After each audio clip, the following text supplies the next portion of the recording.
In this video, I'm going to be drawing out for you what my business model has been over the last 2 years to take my coaching business from 0 to 7 figures in the first 12 months and now generating over 11,000 leads for my military style immersion, which then leads into the business model that I have on the back end that I want to share with you. The reason why I want to share this video is every model works. And if you can test and tweak and pivot and change and continue to iterate on what you know works for you and what it is that you like to do, then ultimately you'll find the sweet spot on something that you're passionate about, something that you're good with doing and providing, but also something that is then long term. So in the first 12 months of this business, it was just me. I was running an agency before, so I was automating small business operations. I was running paid advertising for these businesses, but I was combining both skill sets of digital marketing and software automation for the same service offering. And so I had this opportunity to leverage my own skills to put into my own business. And then when I started this coaching business, I was then fortunate enough to understand the process to extract my career capital to then put into a product or a service that came from a place of authenticity and integrity. And I want to share how that looked like for me at the time. So then hopefully by the end of this video, you'll be able to look at what you do and identify what you should be doing for your ideal target market that is actually going to light you up every single day that you run your business. So for me, when I first started in this particular business model, I had this fear of me actually just showing up and offering what it is I truly wanted for the market. So at the time, I was running digital agency marketing software services for chiropractors, pest control, plumbers, beauty salons, you name it. It was just small businesses in Australia. Wasn't very fulfilling. Like, I didn't really enjoy it, but I was really good at it. And then it wasn't until my sales mentor at the time, Gulliver Giles, he challenged me. He provoked my masculinity and my directionality and said, "What are you doing? Why are you not actually helping men become better leaders? Because you've got all this career capital as an officer in the military, but you're not using any of it for good." And so lo and behold, last 2 years, that's what I've been doing, is I've been running military style immersions to help men become better leaders, to break them through fears, trauma, limiting beliefs, and to help them level up. But then on the back end, I'd be then inviting them, tapping them on the shoulder to then say, "Hey, if you want help with your business, I run a digital marketing agency. I know how to automate systems and processes. I know how to sell. I know how to market, and I know how to lead. They're the principles of leadership in business that you need in order for you to continue to grow and scale." So I'd invite them into my world for 12 months, and some would then re-sign, some wouldn't. Some would not continue through their journey because it got difficult. And when things get hard, a lot of people want to boast about being a lion until it turns down to you having to do lion things, and then people don't. So the first step that I had to go through is I had to first and foremost understand what I was then going to do, what was going to be my career capital. And understandably, a lot of people are consuming content at the speed of light. They're going through TikTok, they're going through Instagram. They're looking at the next shiny object when it comes to marketing, when it comes to selling, when it comes to offers. Ultimately, really, it's just anything as a distraction to pull them away from what it is that was already working for them, or more importantly, doing what it is that they actually truly want to do. So once I got really clear on my career capital, there was a few things that stood out for me. One of them was sales and marketing skills, but the big key pillar was leadership, specifically military. And so when I started to understand these 3 pillars, what underpinned everything behind that was a commander mindset, which was deeply ingrained and conditioned and drummed into us in the military, was a particular mindset. Now, whether or not this mindset is the healthiest to majority of people in society, we had a core function, and that core function was to do dangerous things. And so because of that, our mindset is unlike no other in the corporate and the civilian sector. So then when I looked at these 4 areas, I then started to then ask myself, well, what does that actually then help me provide?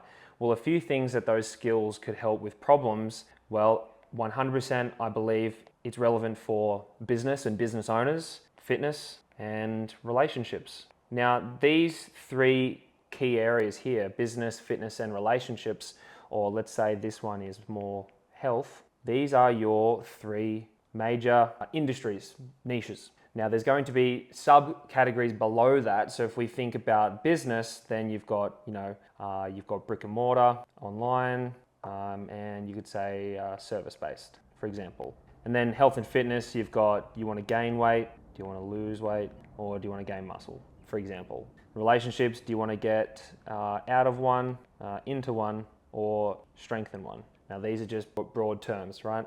So when you start to understand where your career capital then rolls into what potential niche or market or industries you can then fit into or solve the most problems, then the next one you'd then be looking at was who's the ideal client.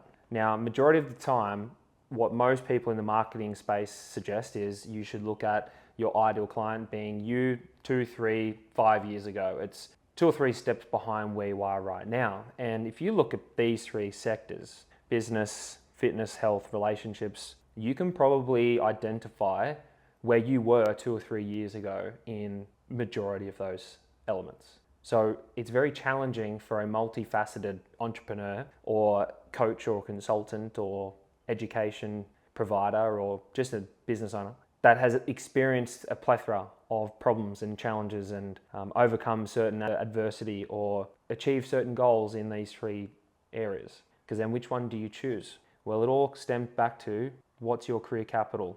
What have you actually done? What achievements have you made? What are you passionate about? What are your interests?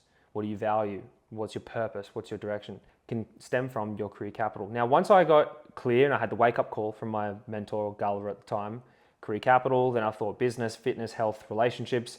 Well, who the ideal client for me at the time was, to be honest, all Australian men, and if not globally.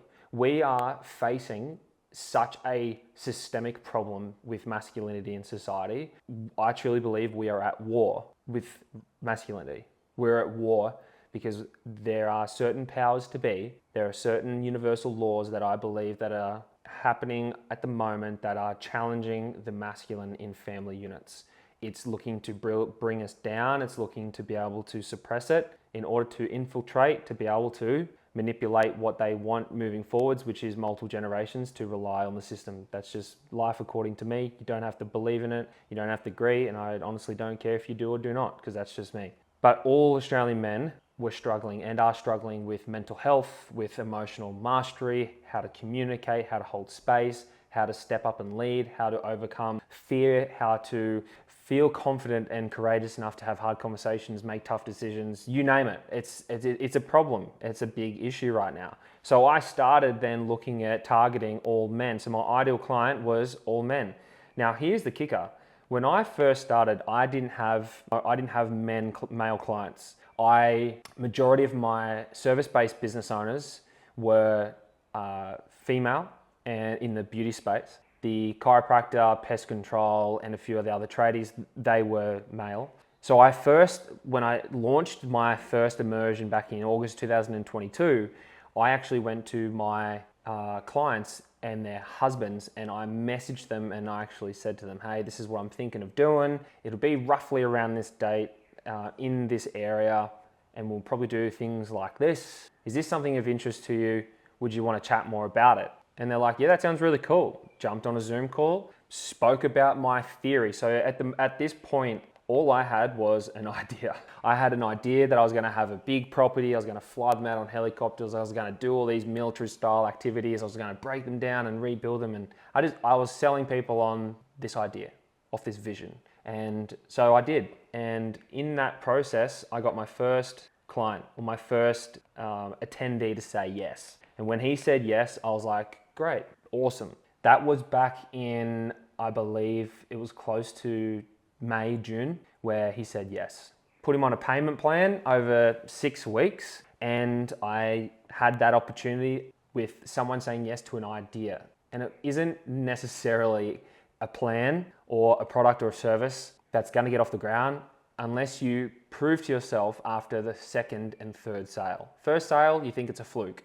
Second sale, you'll think, oh yeah, that was just luck.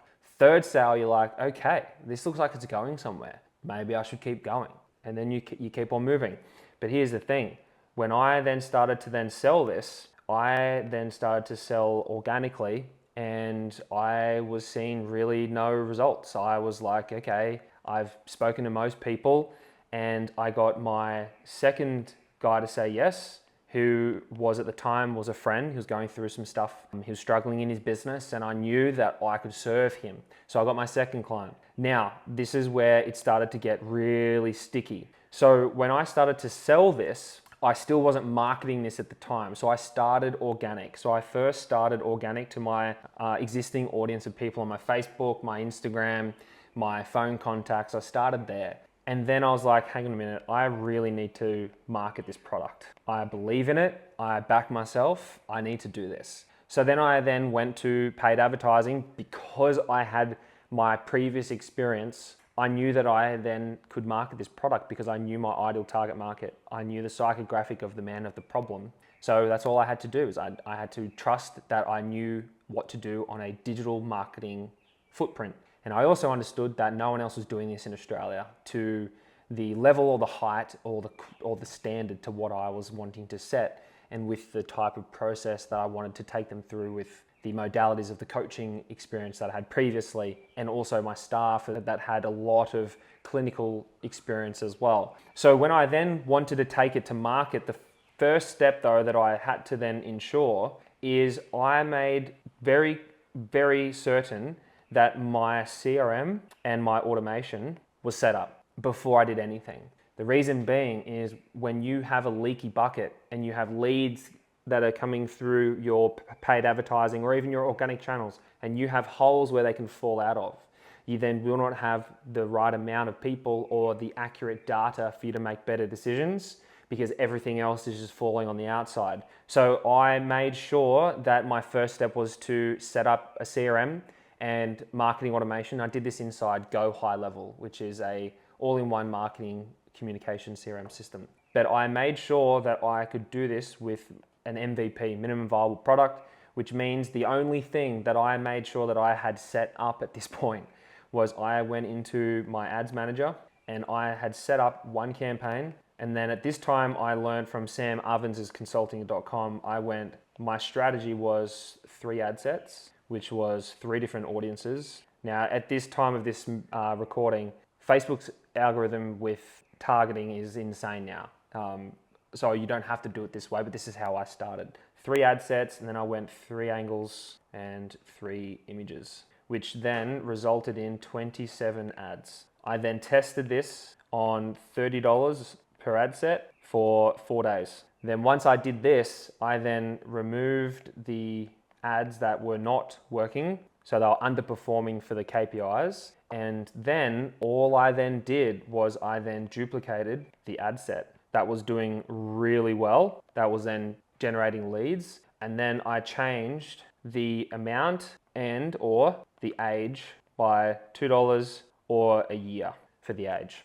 That there was in what I would learn, tricking the algorithm that this was a completely new audience and a completely new segment of people to target. But ultimately it was the same audience that was actually responding really well to the ads. Now this then allowed me to generate, at the time, it was over 500 leads within the first, I think it was like 2 months. And at the time I had 6 to 8 hours a day of Zoom calls for one-on-one consults for an application funnel process.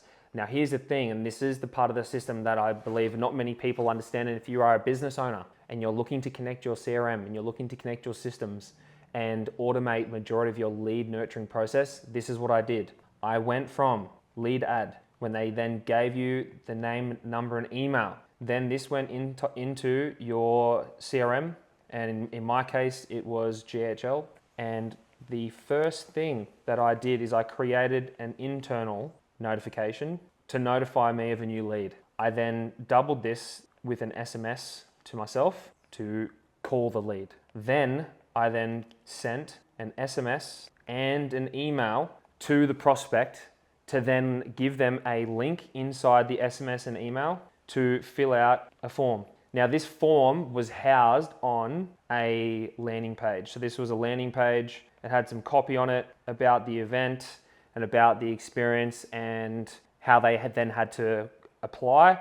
By clicking on the button, it would open up the pop-up and then they'd be able to fill out the form. Once they filled out the form, then they were then sent to a calendar page and then they just booked a call. Once they booked the call, simply, I then just sent through reminders for them to turn up, and a percentage of those didn't because they were too fearful of wanting to actually commit to the application process and actually come to the event. And then those that did turn up, I would then have a conversation.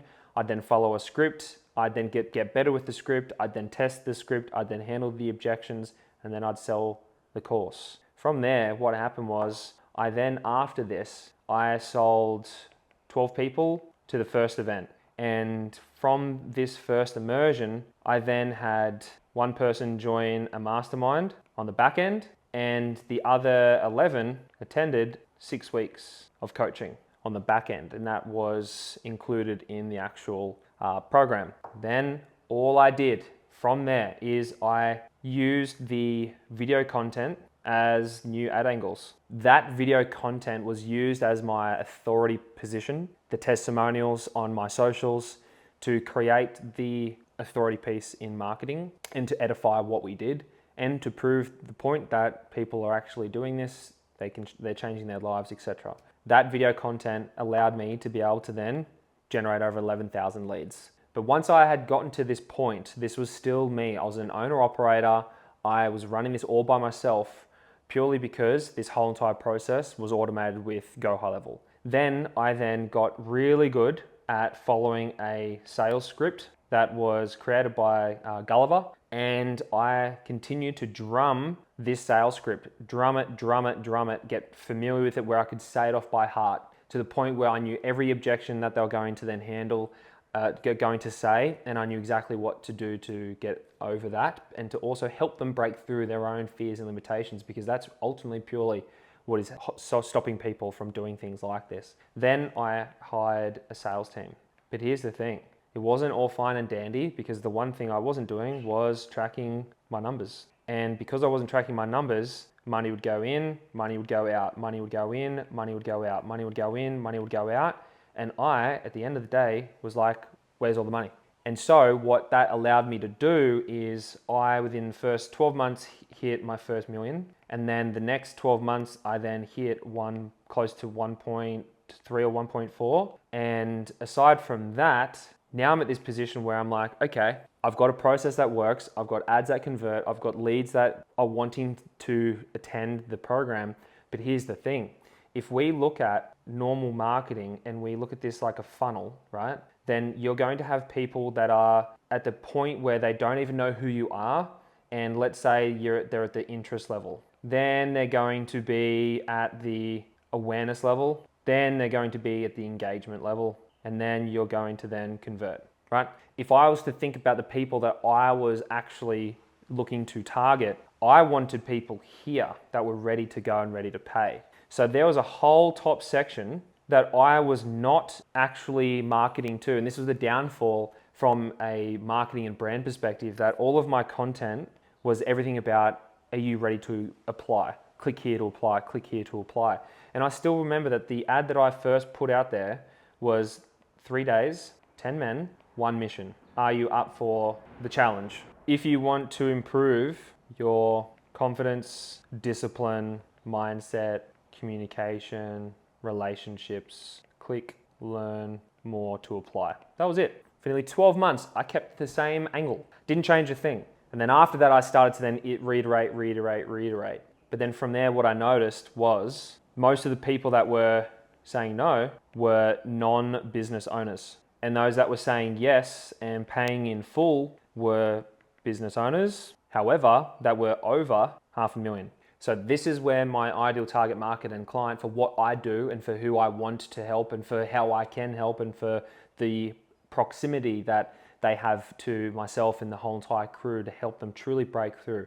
and level up on the back end was business owners that were earning over $500,000. And then those business owners that were earning just over 100K a year, that were then looking at wanting to turn up, would then go on payment plans. But here's the thing, we still want to help all men. You still want to help everyone, right? Of course you do, because you wouldn't be in business if you didn't want to help everyone or use your money for good. That's after you get your family right. That's after you get what you want, right? Let's be honest, everyone says that I want to help people. Yeah, you do, but not from a place of scarcity, not from a place of lack, not from a place of poverty. You need to be right before you can help anyone else, right? And you want to make money because you want to experience the lavish lifestyle. So I then saw a dip in my business when I was marketing to every man. And the one element that I then realized, or I guess the thing that I had to be okay with, was that I'm not a mass market product. I'm not for everyone. And when I accepted the fact that I am not everyone's cup of tea, and nor should you be able to, that changed the game. Because instead of me trying to market to everyone, I was then wanting to speak to a particular someone. And that someone, in my mind, was a man who I knew that I could help through the program, help on the back end in a mastermind, or to work one-on-one to help them scale their business, systemize themselves out of their team and their org chart so they can actually spend more time doing what they love with their family and with their partner. Because ultimately, if you're not looking to do that and have fun and enjoy life, then what's the point of going through all of this effort and all this struggle in your business? So I started then change the pivot. Now I'm sharing this with you so you understand that you need to get really clear on your career capital. You need to get super clear on your career capital. You need to understand what niche and industry that you're going to then move into, and who's the ideal target market or the ideal avatar that you're then going to talk to first. And it's predominantly going to be someone